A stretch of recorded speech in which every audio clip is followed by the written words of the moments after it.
मित्रों नमस्कार। Poetry art के कविता की पाठशाला एपिसोड 4 में आप सभी का हार्दिक स्वागत है। आज हम सीखेंगे काफी और रदीफ यानी तुकांत और समांत क्या होता है। जो छंद में कविताएं लिखते हैं उनके लिए दो चीजें जानना बहुत आवश्यक है, तुकांत और समांत। तुकांत जो बहुत अच्छे तरीके से मैं समझाऊं तो कुछ उदाहरण के साथ आपको समझाता हूं, आप समझने की कोशिश कीजिएगा।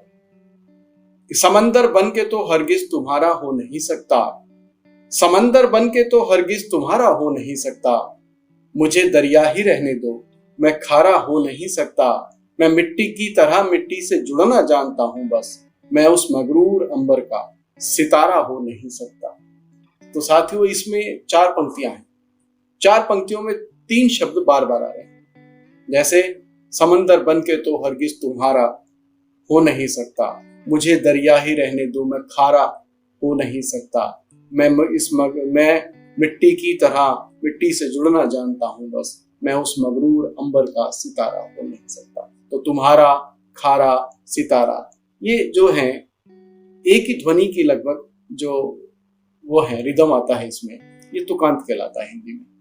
ठीक है, जो बदला जाए तुकांत और जो समान रूप से आए उसे बोलते हैं समांत।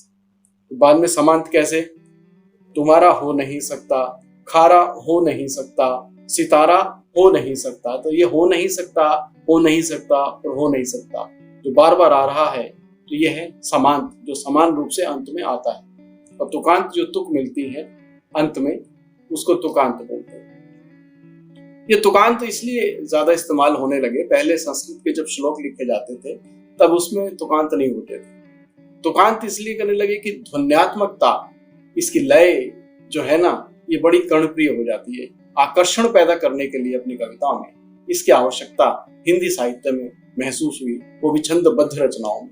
गीत है, गजल है, अब गजल उर्दू की आई, गजल है या चौपाई है, दोहा है ना, माहिया भी है, ऐसी जो ये इस्तेमाल होने लगे या घनाक्षरी छंद है, इसमें जो है तुकांत का बड़ा महत्व है। तुकांत के आने से जो है ना आकर्षण बढ़ा, लोग करने लगे आपस में बातचीत उसमें। तो तुकांत एक अच्छा होता है जिससे दूसरे वाले को सामने आप अपनी रचनाओं के माध्यम से खींच सकते हैं। तुकांत भी आवश्यक होता है और समांत भी बहुत आवश्यक होता है।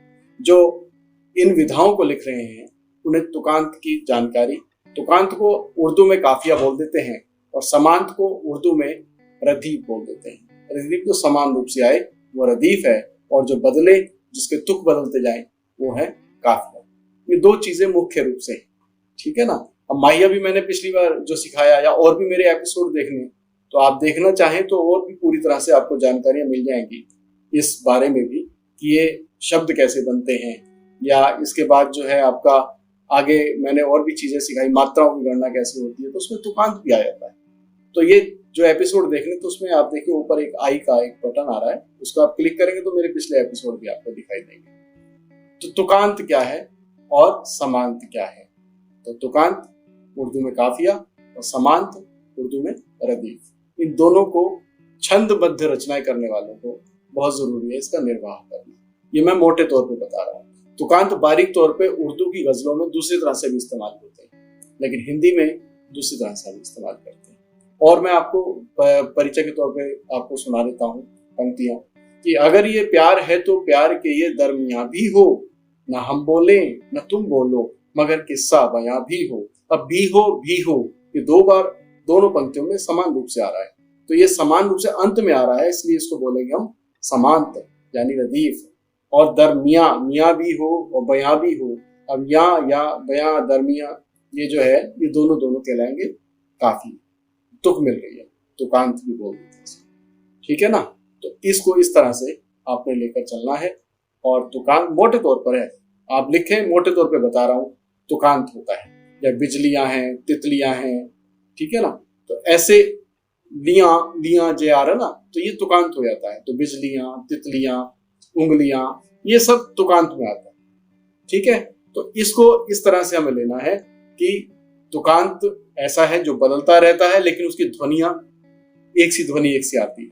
जिसमें रिदम पैदा होता है। बिजलियां, तितलियां, पुतलियां, उंगलियां, ये है हमारा तुकांत। ठीक है।